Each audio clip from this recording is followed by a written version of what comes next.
When people say, when we talk about dreamers and talk about the immigration process, when individuals say, why can't those wanting to immigrate into the U.S. do it the right way, like my ancestors did, what are they missing when they make that statement?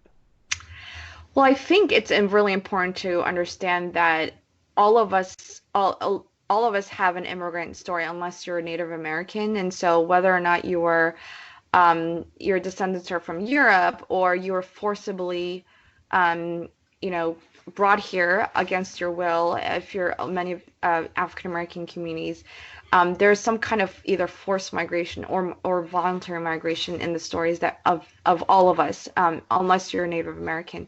And so I think it's important to recognize that history.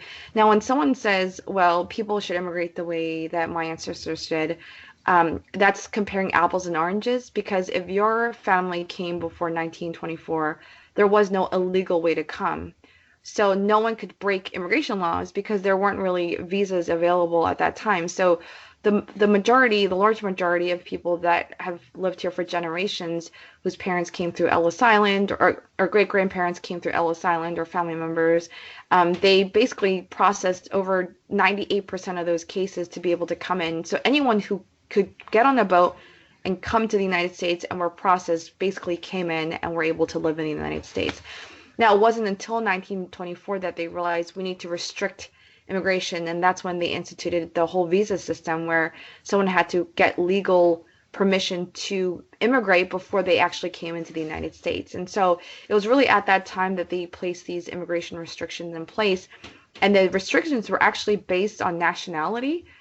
So they restricted certain immigration from parts of Eastern Europe, parts of Asia, and it wasn't until 1965 that they realized, well, if we're going to be talking about civil rights in this country, we can't have immigration based on, nationality or race. So that's when they changed the system to say, look, it shouldn't be where you're coming from or your race or ethnicity or nationality. It should be based on the skills that you can bring. And so at that time, they instituted our immigration laws, which stand to today, which said that if you have family in the United States, you can apply for them to come, or if you can find a job in the United States, that is also an opportunity for you to come. And so the way that our immigration system works right now is that if you're a US citizen or a green card member, you can apply for certain categories of family members to be able to come into the United States. Not everyone, not your aunties and uncles and extended family members, but just your immediate family, if you're a US citizen or green card holder. But for an individual to be able to come into the United States as a low skilled worker is extremely, extremely difficult. Because if you don't have family in the United States and if you don't have a high skilled employability, and so the employment based system, it's weighted towards people with over $1 million that you can invest into the economy or a high skill. The number of visas we have for low skilled workers right now to come in on a permanent basis is only 5,000, which means that which is the number of immigrants that came in on a daily basis through Ellis Island in the 1920s per day. And that's the number we have per year now. And so this idea that immigrants who even want to come and work in our economy, especially in the low skilled worker economy, is there's no line to get into because there's no visas available for them to even come. And so even if immigrants wanted to come through the legal way, just like maybe your ancestors did or our ancestors did, there's no possibility for them to do that. And so if there was that open door, like many of our ancestors had back in the early 1900s, late 1800s, for them to come, then anyone who would come now could come the legal way because there's no legal way to come. But because of the visa system and the way that our immigration system works right now, it is nearly virtually impossible for a low skilled worker to be able to come in and work legally. And so you have these industries, the farm worker industry, the construction industry, and others that have significant numbers of people made up of undocumented immigrants because they fill in these niche jobs that a lot of Americans do not want to do. And because of the flexibility of the availability of their labor, then they're able to really work in these jobs that are critical to our economy. And so you see across the board that a lot of business owners, a lot of people in the restaurant industry and agriculture and farmers all are very supportive of reforming our immigration laws so that there are more opportunities for low skilled workers to be able to come And I would caveat that because we'd say low skilled workers, but I would say farm workers and others have high skills. They to be able to pick, tomatoes and berries hours on end and, intense heat and do it quickly and efficiently is a high skill. And so I think it's a little bit of a misnomer, but obviously the term stands when we talk about immigration laws and policies, but I think it's important to recognize that as well.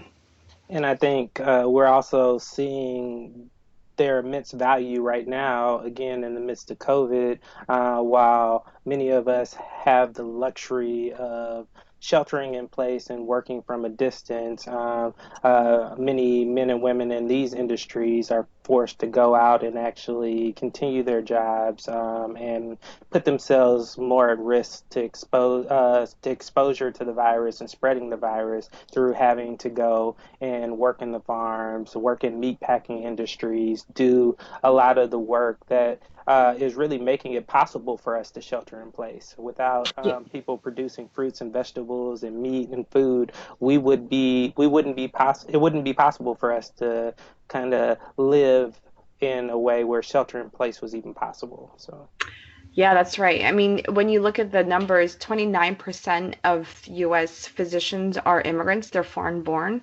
And then 38% of home health aides are foreign born as well. And so immigrants make up a huge percentage of those on the front lines of responding to COVID-19 right now.